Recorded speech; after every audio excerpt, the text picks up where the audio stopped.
அவர்களோட அரசியல் பற்றி சீமான் வந்து அவர் தமிழ் அப்படின்றது வந்து பார்த்தீங்கன்னு நினச்சிங்களா, இப்போ தமிழர்கள் வந்து தமிழ்நாட்டுக்குள்ளே இருக்கிறா போல தான் அவர் நினைக்கிறாரு.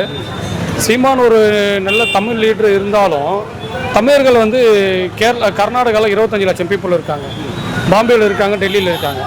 ஸோ எல்லா இடத்துல இருக்கிற பீப்புள் சார்பாக தான் நம்ம பேச முடியும். அதனால் தமிழ்நாடு தமிழர் அப்படின்றதெல்லாம் ஒரு தேசிய கண்ணோட்டத்தில் தான் நம்ம வாழ முடியும். இன்னும் நம்ம இன மக்கள் வந்து எல்லா ஸ்டேட்லையும் இருக்காங்க, எல்லா கண்ட்ரிலையும் இருக்காங்க.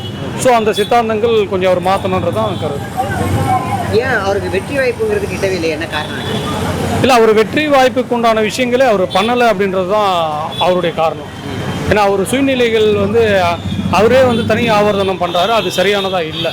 ஏன்னா இப்போது எல்லா கட்சியுமே பெரிய பெரிய எம்ஜிஆர் ஆட்சியில் இருக்கும்போது 32 கட்சியோட கூட்டணியில் இருந்தார். அப்படி இருக்கும்போது நான் இவர் கூட்டணியே வரமாட்டேன்றது சரியானது இல்லை. இப்போ விஜய் அவர்கள் தனிச்சு நின்று தானே ஆட்சியை பிடிச்சிருக்காரு. இல்லை, எல்லாமே வந்து அரசியல் அப்படின்றது ஒரு சாணக்கியதனம் தான், ஒரு சூழ்நிலை சந்தர்ப்பம் தான். அந்த சூழ்நிலை அவருக்கு ரொம்ப ஃபேவரபுளாக இருந்தது, விஜய்க்கு ஃபேவரபுளாக இருந்தது. டிஎம்கே உடைய குறைகள், அந்த சூழ்நிலை எதிர்கட்சியாக வந்து ஏடிஎம்கே சரியாக செயல்படாதது, அது அவருக்கு ஃபேவரபுளாக இருந்தது. வேறு எதுவுமே இல்லை, அந்த சூழ்நிலைகள் மட்டும்தான் காரணம். ரொம்ப நன்றி.